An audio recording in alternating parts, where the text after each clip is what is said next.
What's up, guys? It's Lugo back with Flex Appeal episode 57. Today was the primary pull day of the week. I started off with deadlifts as usual, and I feel pretty good. The toe feels better. I kind of wrapped it in like some some kitchen paper towels that I had, and it kind of made it feel better, especially when I was walking. So it doesn't. The pain has really subsided. It kind of bled yesterday after training because I was dumb. I didn't. I like fell asleep, and then when I woke up and I took a shower, I was looking at it. I was like, "Wow, that's a lot of blood." Um, so yeah, I did bleed, but I feel good. The session today was pretty good. Deadlifts felt very nice. I'm starting to feel very like strong in my core, and the wound on my hand closed, so I'm able to like mix grip pretty well again. But I feel like I definitely got my hips lower, and the combination of hanging leg raises, RDLs, and then doing couch squats before deadlifts have helped a lot with like getting my position back to normal because these felt pretty good. A little bit like weird feeling in the back, but nothing crazy. So I'm very happy with how they moved. Training this week has been going very, very well. Besides the fact that I clobbered my toe before the training week started, um, everything else has been going swimmingly. Like I feel pretty good.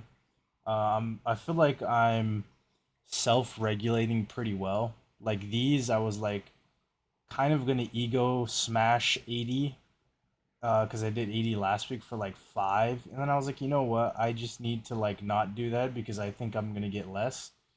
And I was gonna thinking about going 70, and I was like, I'll go 75 and just try to get some good reps. And these felt very good, like on my back. I'm glad that I put these back in because this is a very different feeling from the other one that I was doing, the Panada machine, which was kind of like a row as well.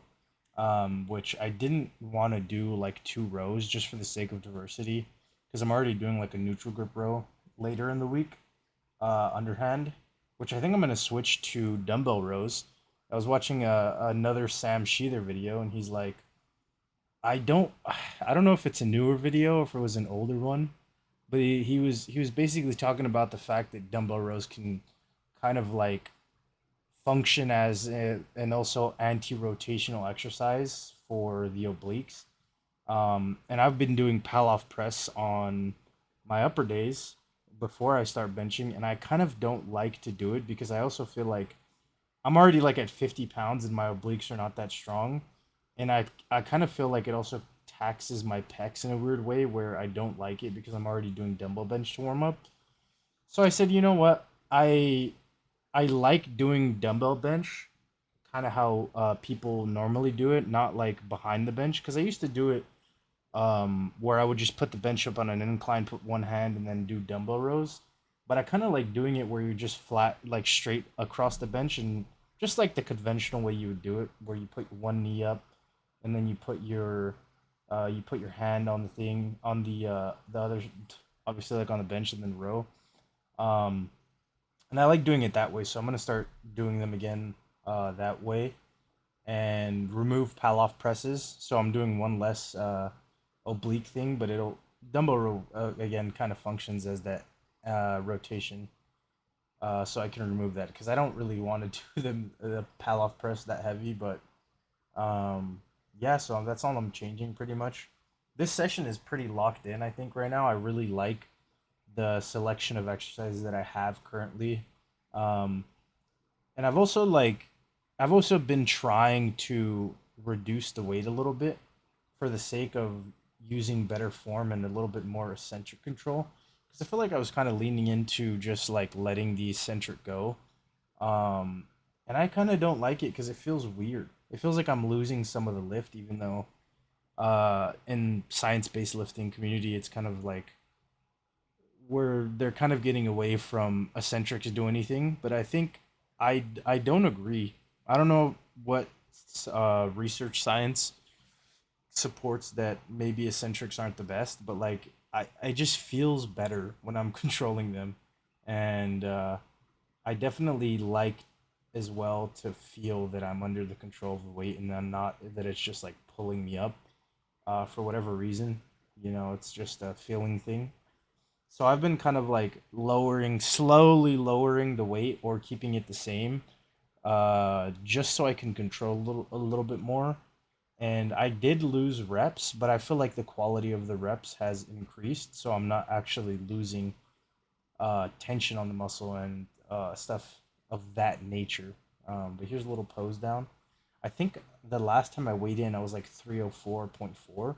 So I'm down officially 30 pounds from when I started, which was a little bit after my 25th birthday. So it's been like 2 months ish, which 30 pounds in 2 months is pretty good. It's like right on track to where I want to be. By the end of October, I'm hoping I'm like 285. The end of November, I want to be 270. And then the end of December going into the new year, I want to be like 255, 250 ish. That would be ideal. And then obviously going to lose into the next year. And I'm kind of hoping that I'm around the weight that I want to be around April-ish, which would be like 200, sub 200, maybe March, like May, um, would be ideal. So like 15 pounds every month is it's a little bit extravagant. Like it's definitely beyond the rate that I should be losing, but I'm very confident that I can keep gaining strength and or maintain what I'm building into that. So I'm very confident in what I'm doing now. I feel like over the years of training, my training has become so much more dialed in, as well as my activity outside of just weightlifting and specifically my diet, like really locking in on protein. And I feel like now more than ever, I'm just enjoying the food that I'm eating. You know, like I keep it like kind of simple, to be honest. Nothing really extravagant. I don't do like a bunch of protein recipes. I kind of just eat like ground beef and chicken and then try to make good meals out of them, you know, like tacos or right now I'm like on a chicken taco and burger bowl kick that I don't think is gonna like fade anytime soon because it's very good. Um, but then when that fades, I kind of just find different ways to like spice it up and make things better. Um, you know, my carbs are back up to like 200, 250, which I'm glad that I brought them back up because I feel like having higher protein and higher fat with having like 100 to 150 carbs kind of did affect my training negatively, and maybe sacrificing a little bit of the protein intake to bring my carbs back up and trying to drive my fat like I think my fat for 21 to 2400 calories is maybe a little bit high. It's like 60, 65, but um I always value being able to get food down, but also not sacrificing enjoyment.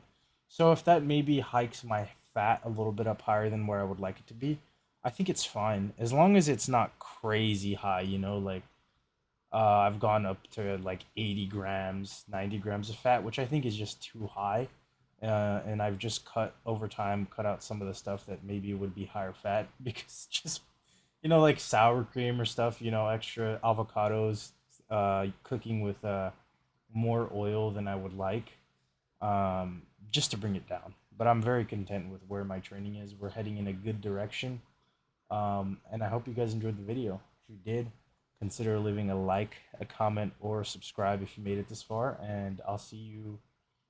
I think I'm gonna upload my front squats because I do pretty much just front squats, a little bit of forearms, and I kind of tore some of my biceps from back day into the next day, which is tomorrow, for a little bit more frequency, maybe a little bit less sore biceps. So we'll see if I record any of that. I will record front squats though if you want to see that. But that's pretty much it, guys. I'll see you tomorrow, maybe.